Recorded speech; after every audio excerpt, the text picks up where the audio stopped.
Picture this. It's 1856, out in the rugged Oregon Territory. A marriage that's lasted 39 years doesn't just end, it explodes right in the middle of a public courtroom. And this wasn't just about two people splitting up.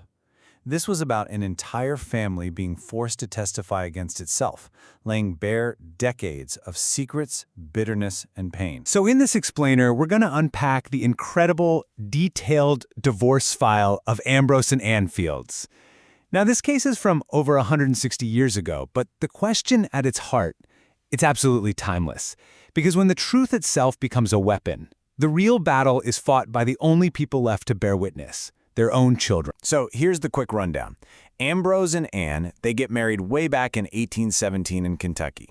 They have 9 children. But then in 1847, Ambrose heads out to Oregon, leaving everyone behind for 5 long years.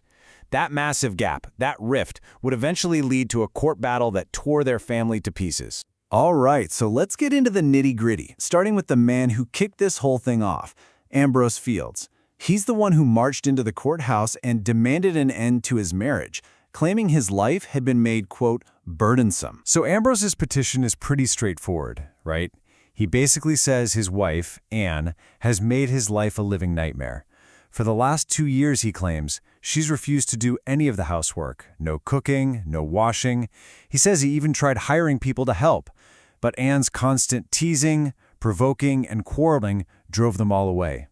He's painting a picture of a man who just can't find any peace in his own home. But, as you might expect, Ann Fields has a very different story to tell. And her version doesn't just start a couple of years ago. No, it starts way back in 1847 with what she calls an act of pure abandonment. And right away, you see this huge clash in their stories. It all comes down to a critical point. Why did Ambrose just up and leave for Oregon in the first place? He says it was kind of a trial separation, hoping a little distance would improve Ann's bad attitude. But Ann? She says he just vanished, left clandestinely, without a word, leaving her to raise the kids and deal with all his debts by herself. And get this, Ann says, far from being a burden, she was the one holding everything together. After surviving on her own for 5 years, she sold her property in Missouri and made the trek to Oregon. She shows up with over $1,000 in cash, which back then was an absolute fortune, not to mention oxen, horses, and wagons. She wasn't just joining him. She was bankrolling their new life. So, what about Ambrose's main complaint? That she stopped cooking and washing for him? Well, Ann's answer is blunt. She says it was a direct response to his abuse. She lists it all out. Constant verbal assaults, threats of violence, even physical attacks and withholding food and clothing. She claims his cruelty wore her down so much that it seriously impaired her health. So in her mind, this wasn't her being cruel, this was survival. So you've got 2 totally conflicting stories. Who do you believe? Well, the court turned to the only other people who could possibly know the truth, the Fields' own adult children. And this, right here, is where this whole thing goes from a messy divorce to an absolute family tragedy, as they are forced, one by one, to take the stand and choose a side. First up is their daughter, Sarah, and her testimony is just devastating for her father. She completely backs up her mom's story of physical abuse, testifying under oath that she personally saw her father kick and punch her mother. She even describes him threatening Ann with a cane and a horsewhip.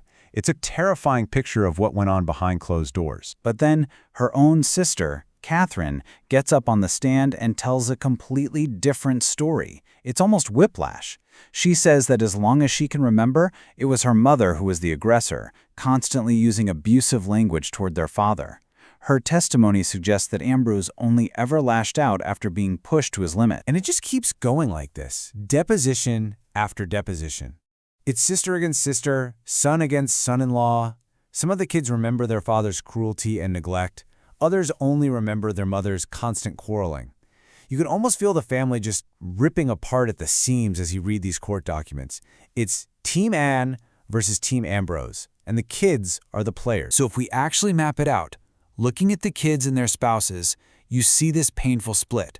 A full half of them actually side with their dad, Ambrose. But the ones who side with Ann, their testimony is so vivid, so powerful. It's a minority, but it's a loud one. You have to wonder, how is the judge supposed to weigh this? Whose children do you believe? And then the depositions reveal this one moment that is just heartbreaking. It's a family meeting. Ambrose gathers the kids, trying to figure out what to do with Anne without scandal. He literally offers to pay them $150 a year to take their mother in. He suggests a separate room, a separate house in the yard.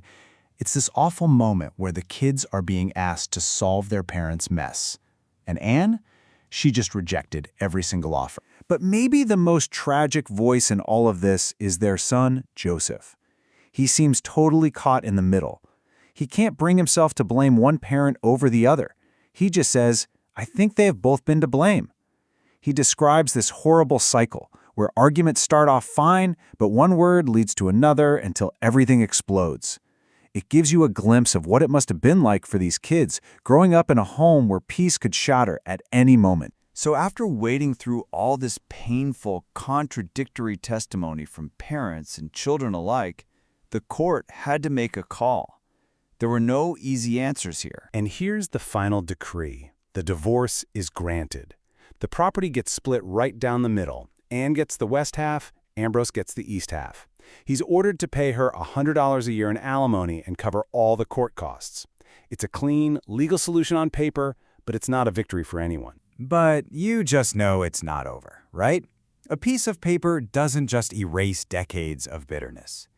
And sure enough, less than 2 months later, Ambrose is right back in court, filing another complaint against his now ex-wife. He claims that Anne, with her part of the land, has deliberately bought a plot right next to his new house, just so she could, in his words, devil him as long as she lives. He accuses her of trespassing, of stealing from his orchard.